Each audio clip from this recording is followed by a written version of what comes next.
Stefon Diggs, obviously not in jeopardy of failing to make the 53-man roster. He met with reporters yesterday, and remember, it was back during June, mandatory minicamp. It was our last week before hiatus. He was there. He was gone. Sean McDermott acted like it was a big deal, and then he completely didn't about face. It was a confusing couple of days. Here's Diggs talking for the first time at length about what happened during mandatory minicamp. As far as us not getting over the hump, I feel like it's always asked for a cause for a conversation. You know what I'm saying? I always wanted to have a conversation, and we have an open door policy. Coach will tell you he has an open door policy, and I've had those conversations. So I try to keep a lot of things in-house. But, you know what I'm saying, as regarding last year, obviously the way we lost was just terrible in any regard. You know, you don't want to lose any game, but we've lost for a couple years at this point. And we've been trying to get over the hump, and obviously it calls for a lot of frustration. But all in all, like, as far as with that, I was here. He did have a conversation. Me and him did have a conversation. It's all water under the bridge now. As far as, like, me wanting to say so on the play call, like, that is insane to me. Just because, like I couldn't call a play to save my life. Like, I couldn't call a game to save my life. Like, be for real. If you look at the numbers, I've been north of 100, I think, every year since I've got here. So it's not about targets. It wasn't when I say teamwork, I guess when he attributed to teamwork, I guess it would be like, as we're out there trying to make things shake, getting on the same page consistently. Forcing my way out anywhere is not my goal. You know what I'm saying? I don't feel like I have to at this point. I feel like I'm in a great space. I'm in a great place.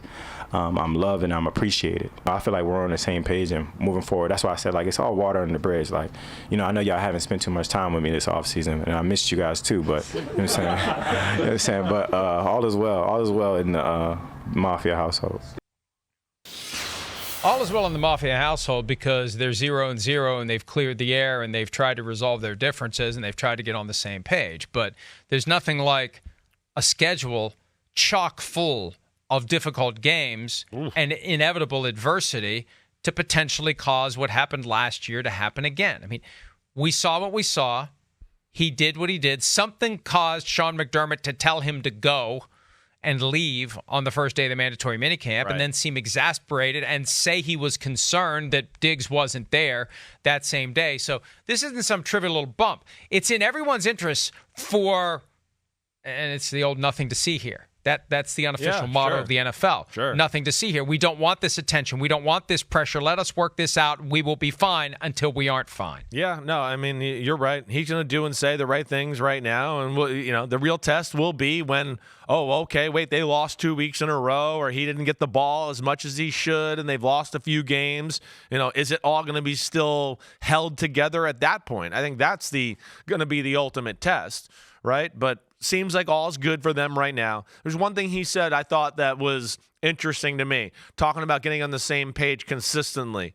And, I had heard this a little bit where I think he gets frustrated a little at times and going back into that divisional playoff game with the Bengals. I think he wants more of a say or conversation about, hey, they're playing this way right now. We need to get to some of these plays. I think that's what he's talking about. And then that was what I took from one of the comments there when he just said we need to get on the same page consistently. I think that's where he got frustrated a little time. Like, there wasn't an adjustment like, hey, let's go to the next group of plays, and because they're playing us this way and this can get us the ball and get us going that way. I think he has felt like he's been shut out in those conversations, or there's no talk amongst all of them on the sidelines, in the box, whatever, during games. And this is one of the toughest players for us to talk about because we love Stefon Diggs. And we're not trying to create issues or problems. We're not trying to call him out. We're just trying to do our jobs here. And the guy that spoke yesterday is very different from the guy who will fire off cryptic tweets. And there are too many cryptic tweets for it to be accidental. And he tweeted his way out of Minnesota. So that may be how he manages his frustration.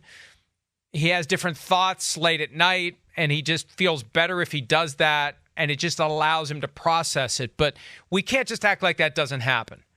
And we can't act like what happened during mandatory minicamp didn't happen. These are unusual circumstances that hover over the team, but for the Bills to get the most out of what they're going to do this year, they need to clear that out. That's why Josh Allen tried to say a few weeks ago, the media made too big of a deal out of it. The media needs to quit talking about it. The media should quit talking about it. He wants us to quit talking about it because the more we talk about it, the more present it is in the minds of the people involved and the more it can potentially weigh down the Buffalo Bills in 2023. So I fully understand why they're doing what they're doing, but it's our responsibility to say, folks, there's another side to this coin, and it's called reality. And we know what happened. And we know that Stefon Diggs has a habit of sending off cryptic tweets. And we're smart enough to know that something went haywire last year, and they're working very hard to get it back on the right track and keep it on the right track in 2020. Yeah, they got to. Just like we were talking about with Miami and the Tyreek Hill situation, same thing here for the Bills. The wiggle room, the room for error is zero. You've been putting McDermott and Brandon Beane's butts on the hot seat the whole offseason if they don't get somewhere this year. And I don't know if I agree with that, but I agree with you that there is pressure on that group up there. So, yeah, they're feeling that. But that's – and they're coming off a year, too, where distraction and emotional – issues and things like that just wore them out at the end of the last year with all they had to do, whether it was snowstorms, DeMar Hamlin, or whatever. So I'm sure they're trying not to replicate that and have a little bit more of a season that's on par with normalness. And we'll see. But like you said, look at this schedule. You look at it, hey, those first 4 weeks, I'm confident in saying they're better than the Raiders and Commanders. I know that, but that doesn't translate into wins. But that second half of the schedule, that's where it's going to get really tough, and they need to set themselves up and be hitting on all cylinders early in the year to put some wins in the bank.